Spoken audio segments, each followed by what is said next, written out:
pleasure of presenting the next Parrhesia Award. Thank you to the Rebuilding Alliance staff, board, and to the TRA founder, Donna Baranski-Walker, for the opportunity to present your 2022 Parrhesia Award posthumously to Palestinian-American journalist Shireen Abu Akleh. Shireen was killed May 11th, 2022 in Jenin refugee camp, one of numerous Palestinian journalists lost to the Israeli occupation. Your invitation to present this award has taken Craig and me on a short exploration to learn and think about Parrhesia, a term used originally by the ancient Greek philosophers to explore the role and forms of free speech in creating and preserving a democracy. When launching Black History Month at Yale University in 2018, Dr. Cornel West referred to Parrhesia as clear speech, frank speech, fearless speech, unintimidated speech that flows from your soul. He linked Parrhesia to integrity, and he said it's a question of what kind of human being one is willing to be. Dr. Hanan Ashwari, who received this award in 2021, said in a Rebuilding Alliance interview, "Reality imposes on you risks you must take to ensure that your narrative is out there, validated, heard, and recognized." She added that Palestinians have had to stand up, fight back, to say, "We are here," and to join globally with others who are being silenced.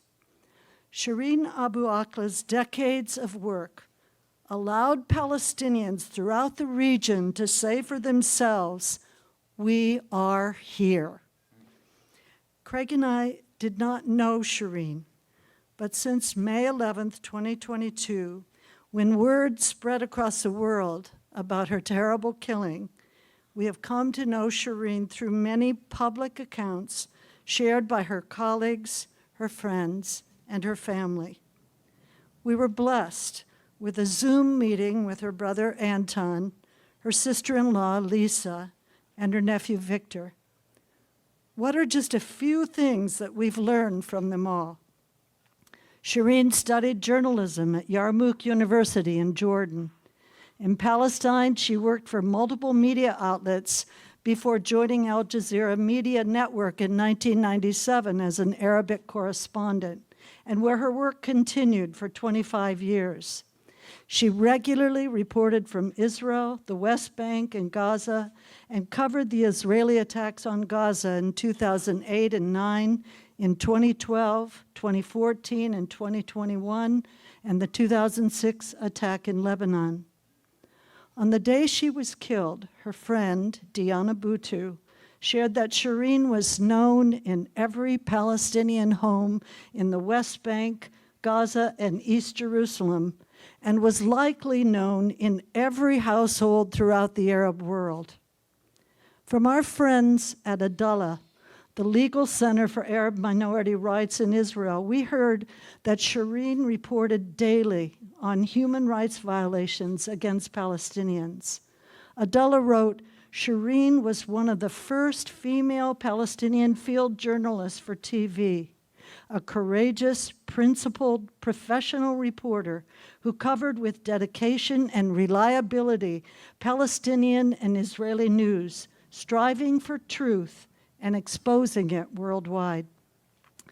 Linda Mohammed at NPR remembered that as a 5-year-old, she heard Shireen's voice as Al Jazeera played constantly in her home. "Shireen was the soundtrack of my childhood," she said.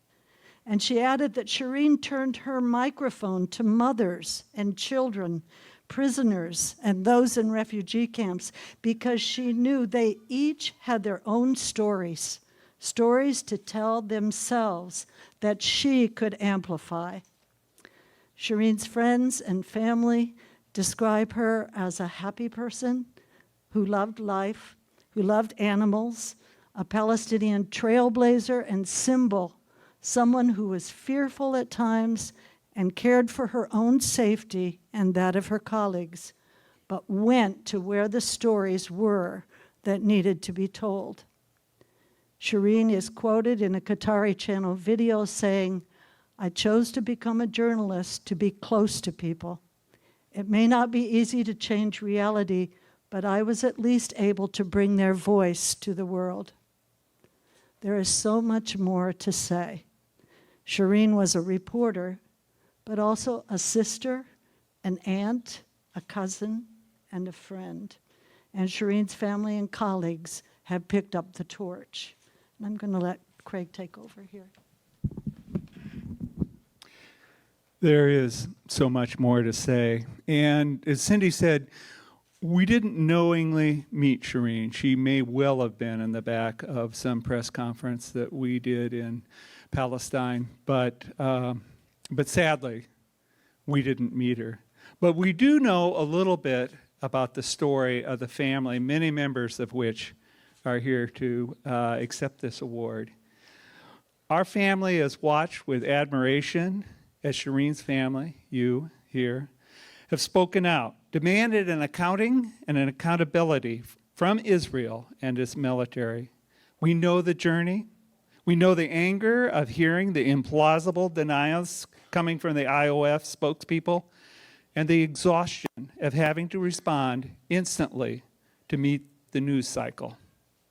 B'Tselem, the Israeli human rights organization, wrote about Shireen in July of this year, quote, "Hundreds of failed investigations led by the military law enforcement system over the years indicate that Israel has no desire to uncover the truth, in this case as in others." They went on to say, "All that can be expected is that Israel will complete the whitewashing process as it began as it sees fit. There never was or will be transparency. The inquiry and the investigation, if launched, will serve to cover up the incident, and acts of violence against Palestinians will go unimpeded." We know that you don't go to the top of the hill to find water, and you don't go to the Israeli government to find truth.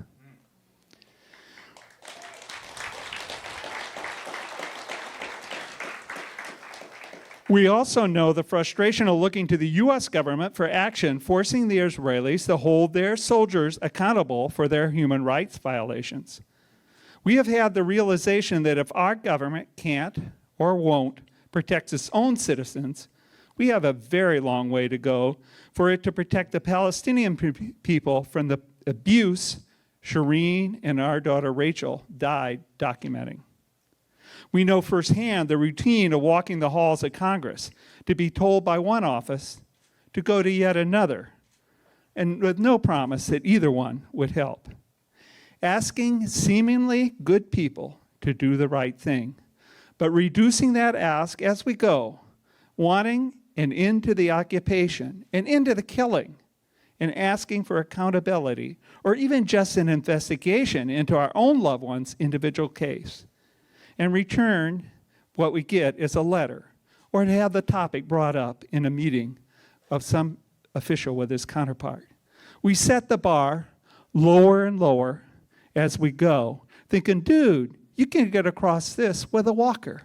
And we watch in astonishment as some official does the, what am I trying to say? Excuse me. Let's just let it go. It does the limbo. I lost the timing on that, didn't I? And we know in the midst of this very public search for justice that you each need to grieve and remember privately a loved one as the aunt, sister, or in our case, daughter that she was.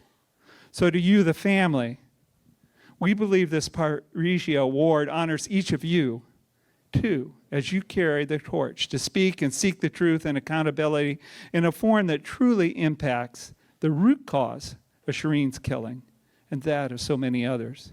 Strive to hold your Shireen in your memories, now and forever bittersweet memories, tinged always with your loss. And on the behalf of the Rebuilding Alliance, we're honored to present journalist Shireen Abu Akleh with TRA's Parrhesia Award for her free, frank, and fearless reporting.